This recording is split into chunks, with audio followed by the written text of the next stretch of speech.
It's time to step out now into cosmos, into mythos, into psyche.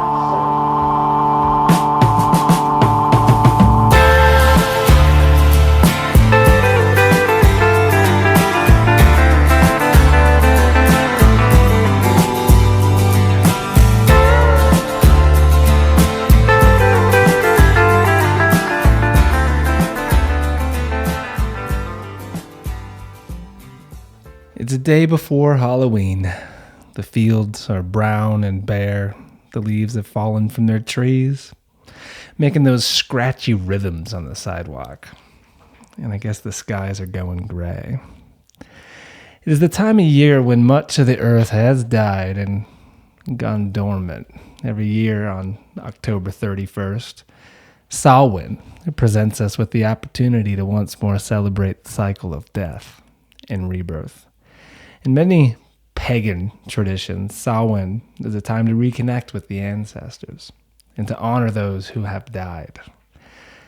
It's a time when that veil between our worlds is a little bit thinner. We have better access to the spirit realm, kind of like an eclipse window to an extent. And so it's the perfect time of year to make contact with the dead. One way by doing this is by dressing up as your dead friends or family members for Halloween. It may seem odd, but I bet they miss Halloween. And so give them another chance.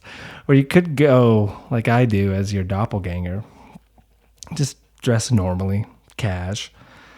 And I know, it's lazy, but it works. People always think that you're not dressed up, but when you tell them that you're dressed up as your doppelganger, then it all starts to make sense. It's like, where there is no imagination, there is no horror.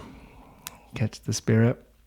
And so there's naturally, and I'm sure you're feeling it, a lot of transition in the air. Astrologically speaking, the nodes are changing signs on the 15th of November, stepping, which will be the transition to Capricorn, Cancer.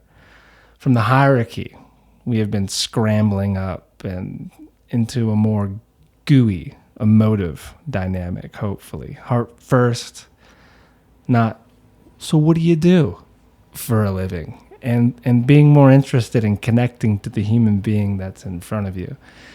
I think becoming more human could be kind of a mantra for this cycle into the nodes. There's going to be a lot more talk about it, but all the eclipses for the next 19 months or so are also going to be happening in the proximity of this Capricorn Cancer dragon. And so there's going to be a lot of plot twists and interesting tales for us to share on the show. Another transition that's happening is that Jupiter is moving into Sag on the 8th of November. Last time this happened, I remember shaving my head, getting rid of everything that I owned, donated my computer to a school, burnt all my yearbooks, pictures, literally everything but a backpack, and hopped on a train to San Francisco and thought that I would walk my way up to Vancouver and figure it out. This was 12 years ago. And I think a lot of that inspiration came from Kerouac around that time. His book with Gary Schneider called The Dharma Bums. I think that definitely had a little bit to influence it, but it was an interesting adventure. I didn't make it to Vancouver. I only made it to Portland. But it was a very educational time, pregnant with youthful folly, and I am hell-bent on not doing something similar again, but I'd be lying if I don't feel something akin to it. Ever since I got back from Greece, I can't stop thinking about not necessarily Greece, but other places. And we'll see where that's going to bring me. But on the 8th is when it ingresses, and yours truly also has Jupiter in Sag. And so I'm going through my third Jupiter return as well. And so I don't know what it's going to bring, but it's definitely an exciting transition. And I really would be curious because it seems to be a conversation that's all around me. And I don't know if it's just kind of a confirmation bias thing, but I'd love to see a statistic on how much more people travel when Jupiter's in Sag, or how the sales of sprinter vans go up, or people wanting to be minimalistic. I bet that the patron saint of the coming year is going to be Sissy Hankshaw. Maybe lots of people are going to be buying Even Cowgirls Get the Blues. If you don't know what I'm talking about, then you must look it up. Google it. Pause the show and Google it. It's a wonderful book by Tom Robbins. Or even the popularity of the wonderful show by the late, great Anthony Bourdain, Parts Unknown. I mean, there's so many ways to be able to track this in popular culture. And I think that one auspicious way of getting the most out of Jupiter and Sag is making sure that you get that scratch itched by coming to Maui in January. January 16th to the 21st, we're all going to congregate in Maui. And we're going to talk about the nodes. We're going to talk about eclipses. We're going to share stories. We're going to learn about alchemy. We're going to do a lot of amazing things in Maui. And if you're still kind of thinking about it, well, from now until the time Venus stations direct, which is mid-November, we're doing a flash sale. So you can get $200 off of the retreat. If you go to bellaretreats.com or just go to my site, holestaheavens.com, and it's right there on the landing page. If you click it, it will take you there so that you can learn more. But the code to get $200 off is ECLIPSE, because that's what the whole week culminates to, is the lunar eclipse that we're going to be watching on Haleakala. So use promo code ECLIPSE, and then hopefully we'll be seeing you in Maui. Interesting plug there, huh? And so another transition is that Venus is coming back to the sky around the 3rd. I mean, it depends on viewing conditions on where you live on the planet. I'll say this: when she is not in the sky, like right now, the day before Halloween 2018, there is this feeling that I always have of kind of feeling around in the dark. She responds to none of my prayers. And this is where I begin to feel her more as trick, not the treat. And this isn't to bash Venus and calling her some sort of a trick, if you know what I mean. But just, it's tricky. Like, I don't feel like I'm connected. I don't feel to hardly anything. It's a very bizarre feeling. And I think for many of you, because I've talked about it enough on the podcast, my moon is in early Scorpio. And so this whole Venus retrograde is all on top of it. And I was thinking about this the other night and how much of a paradox it is that, like, I'm probably the most free that I've ever been, in the sense that I can work from anywhere. I don't have a partner currently. I have no kid, no family. I've got my friends and my work, and, you know, I do have my connection to the land here in Colorado, but I also just feel incredibly detached and a bit overwhelmed by options at this juncture of my life. And it kind of feels like choosing something to watch on Netflix. and I'm not really complaining. It's a very groundless space that I think eventually, whenever we feel like this, it makes us appreciate what we do end up connecting to when it comes around. It usually begins the feeling of being connected again when she returns to the sky. And so this time around, in the beginning of November, it's going to happen in late Libra when she stations direct. And, you know, it's my hope and prayer that there will be clarity and hopefully gifts that are also given during this time. And to me, this is the treat. So I'll take both the trick and the treat, please. I'm afraid this is the only way we learn, is to have both.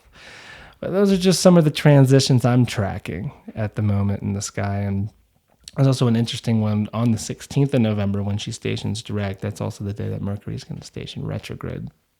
So a little baton handoff there as far as more tricks to be played. Yeah. And so also, if you find yourself at the trim table again today, wishing it was over, Venus is coming. She'll put money in your pocket soon enough so that you can make it to Bali or India or finally get that sprinter van. Or if you met some cute being at an ecstatic dance, just wait for it. The clarity will come when she comes back to the sky. The truth will be revealed. Or maybe that someone is in your scene you met there. Beautiful. Hopefully you're having fun listening to this together. And I'm curious to see where it takes your conversation. I always think about all of you if you're listening to this during this time of the year. It's not my gig. It's not what I do, but I know a lot of folks that do. And it's a wonderful scene that concresses in California and Oregon and Washington, also Colorado, probably other places too that I'm not as aware of. But podcasts and lectures, of course, are an amazing way of filling up the time. So finally, I just want to say thanks for all the support on the change from Exploring Astrology to Holes to Heavens. After the release of the first one, which I did a couple weeks ago, there was a lot of excitement and support, and so I'm giddy about this. But there's also been the expected, with like tons of my patrons falling off from supporting me, and it's hard for me not to take it personally when that happens or to relate it to this transition, but it's probably not even related, personal reasons, financial reasons, whatever. But it's always sad to see that happening. And if you're listening to this and you weren't aware of the Patreon, it's an incredible way of supporting this podcast, the writing that I do, but also being a part of a community around this. And so we have parlors every single month. There was one yesterday, and there's been 24 of them. So each one's about 2 hours long, and it's kind of a Q&A thing where we talk about really whatever. There's a class a month. There's a patron-only podcast a month. There's a chance for you to win a free session with me, and all of that is either for $1 or there's different tiers for getting different rewards every single month. But the way I feel with those that I support through Patreon is just like I'm constantly listening to these shows or reading the content that these creators are making. And so like the least I can do is at least give $1 a month or $5 or whatever it is that I give to some of the Patreon creators that I do. And it's just, it's kind of like having a Netflix subscription or anything like it. But, a lot of podcasters are putting content out every single week. And so it's just a way of saying, thank you, keep creating. And if you do want to support this work, go to patreon.com/exploringastrology. I may change that to Holes to Heavens, but it's like all the links on my site are linked to that. And so it's a little bit of work, so I haven't done it yet. But anyways, thank you ahead of time if you do choose to support, and thank you everyone who's ever chose to support this show that way. It's amazing. Now, being that that is Venus, is about to return and this new show is still kind of finding itself, I feel it important to offer some praise to her.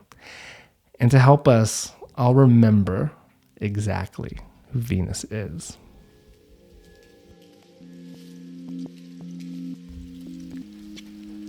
So one of my favorite ways of connecting to her is through music. And as you know, if you've been listening to this show for some time, I like to listen to music and share it with all of you. And so if you like the music that I listen to, like behind you at the moment, this really interesting down-tempo project called Digitonal. All the music that I've ever used on this podcast is in a playlist on Spotify. And so just go to Spotify and type in Holes to Heavens, and you can subscribe to it. I think there's over like 500 songs on that playlist at the moment. And for me, when I listen to it, it always brings me back to different shows, but also I really like the playlist because it's essentially all my favorite music. And that's what I use on this show. So if you want to be subscribed to a fun playlist, if you're looking for new music, that is a place to do it.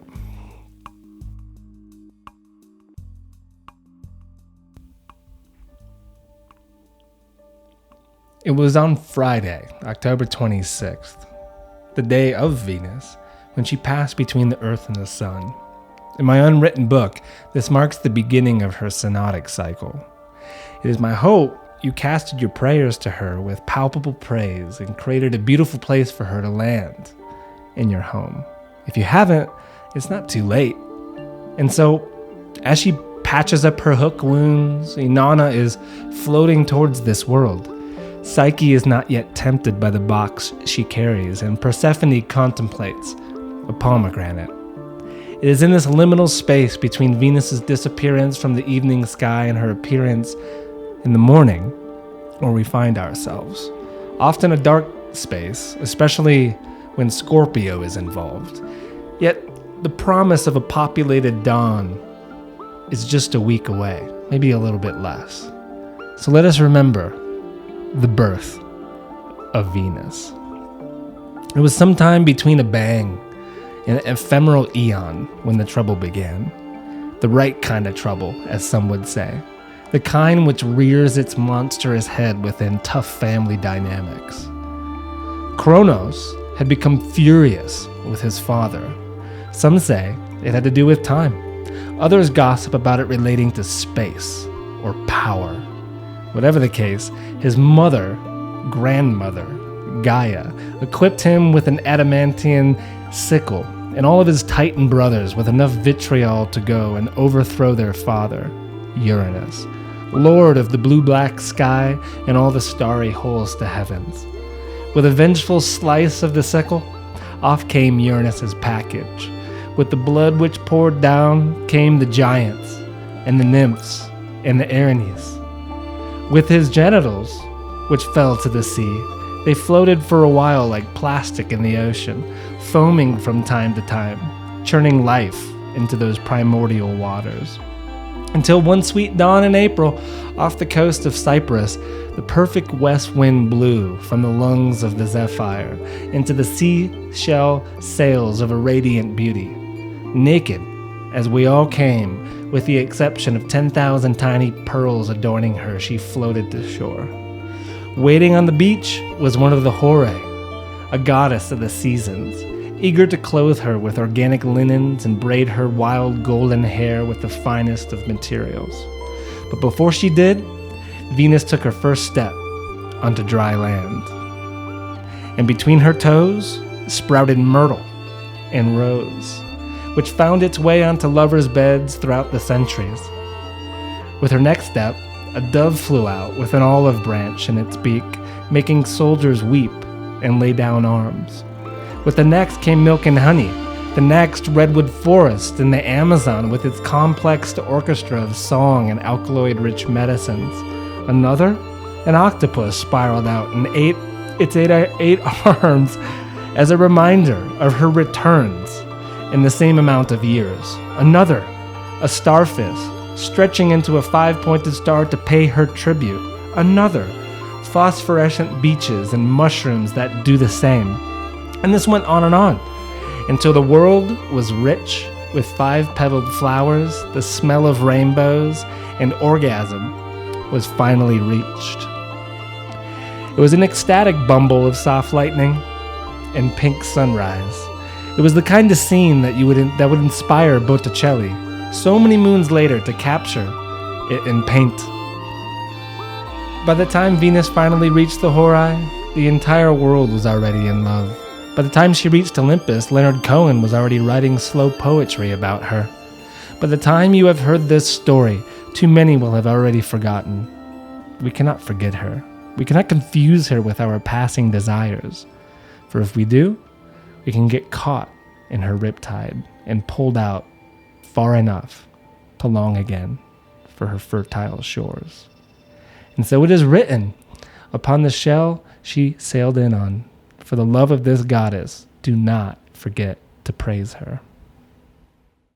So that's my take on the birth of Venus. It is true, most have forgotten her. For those who are aware and want to establish contact, though, here's a few clues. She rarely goes online, spending most of her time outside. She's not terribly fond of cities, but has her favorite parks and hip cafes and restaurants. She loves good books, but has a hard time with most magazines and blogs. She hovers around every songbird, animal or otherwise, keeping instruments tuned and well kept. She lives in a chamber in your own heart, and she likes getting her exercise. So next time you do see her, try to make her blush. Try. It's the least that you can do. And so now we wait until around November 3rd when she appears again in the east just before the sun. This is her morning star phase. Like a vulnerable egg of the dawn, we must take great care in tending to her needs, warming them as we were a mother hen. Something new, I feel, is growing in all of us. A fresh connection that could be a lifeline moving forwards. So pay close attention. You don't want to miss it. Even the Buddha was said to be enlightened when he saw her under the Bodhi tree close to this phase. Maybe a similar experience awaits you. All you need to do is become an early riser to witness the ineffable luminescence of the birth of Venus. If you would like to learn more about Venus and her synodic cycle and all the implications ahead for the next 584 days, there is a class available for you at holstoheavens.com that you can purchase and watch and listen to for as many times as you want. And you can also get access to it by becoming a patron at the $10 level at patreon.com/exploringastrology. Not sure what the class is next month, but I will do my best to make sure that it is a good one.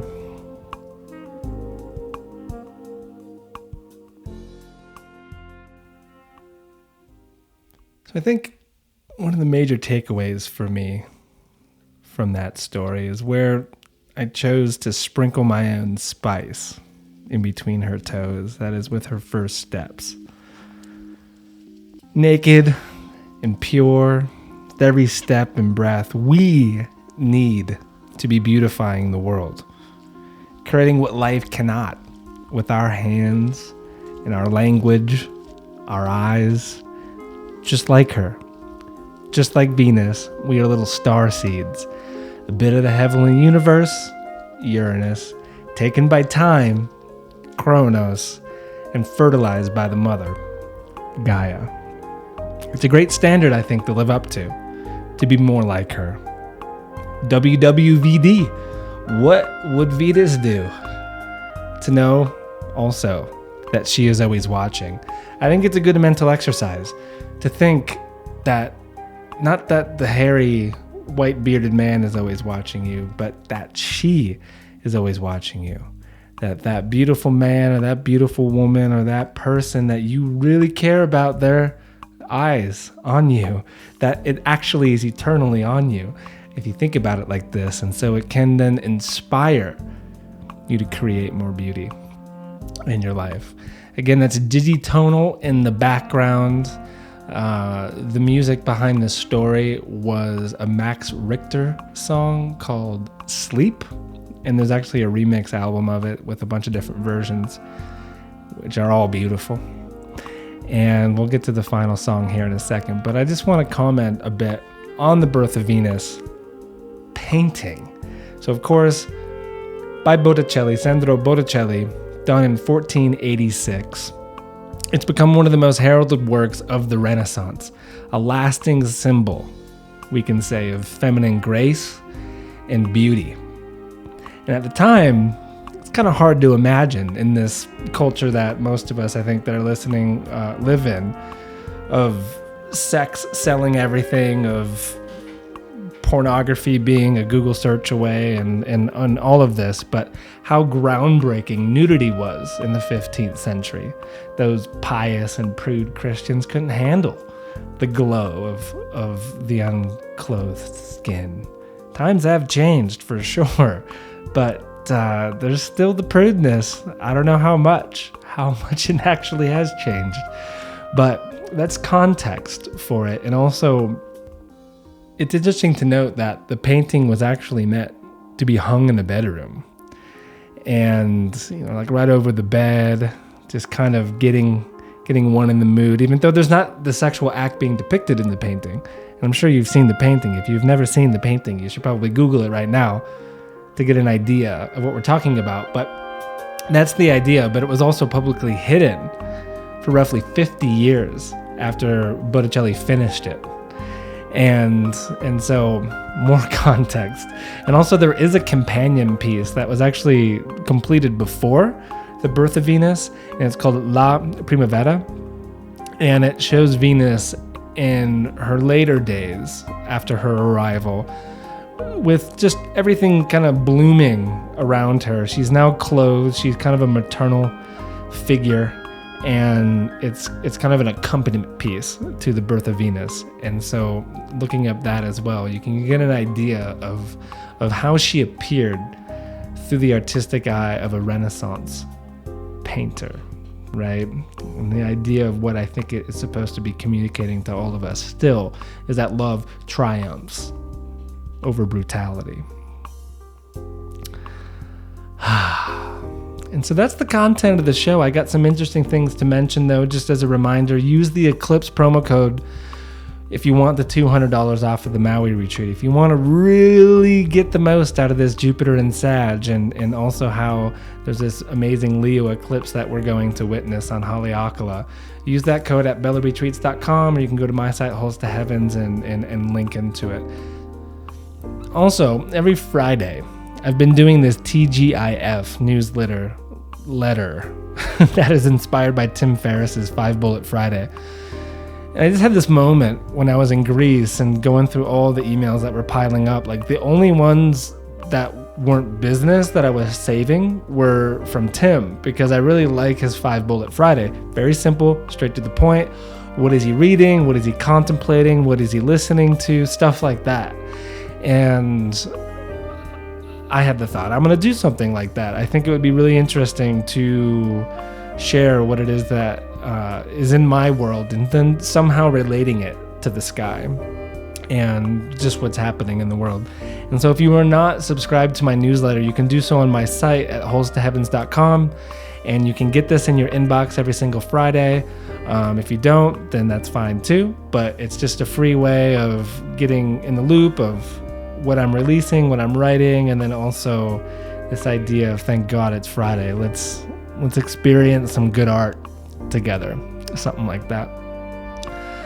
I've mentioned the playlist. If you want to be a part of that, Spotify Holes to Heavens playlist. If you want to support this podcast and the writing that I do and all the classes, go to patreon.com/exploringastrology.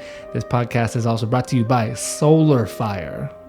If you're ready to take your astrology to the next level, to a more intermediate, a professional level, you're going to need Solar Fire probably in your life.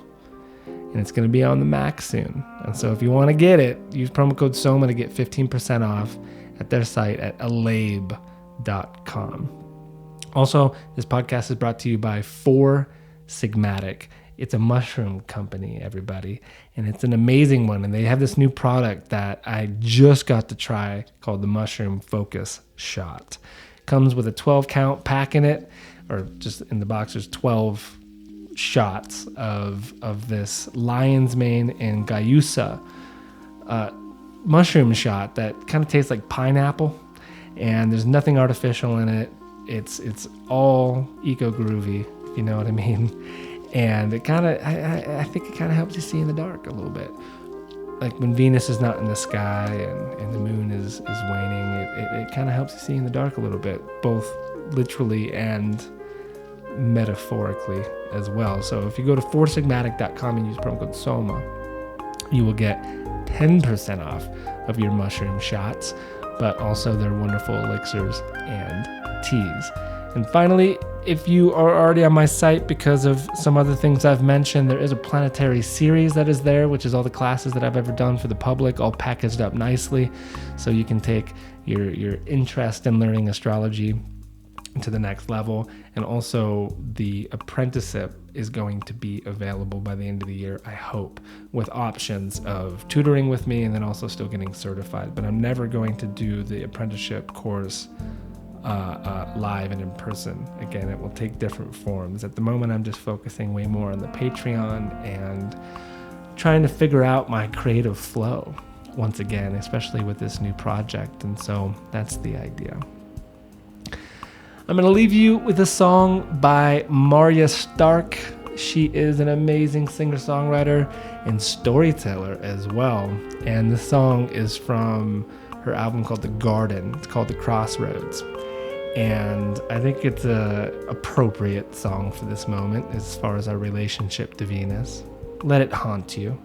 Let it inspire you. And, I mean, maybe you have left someone at the crossroads.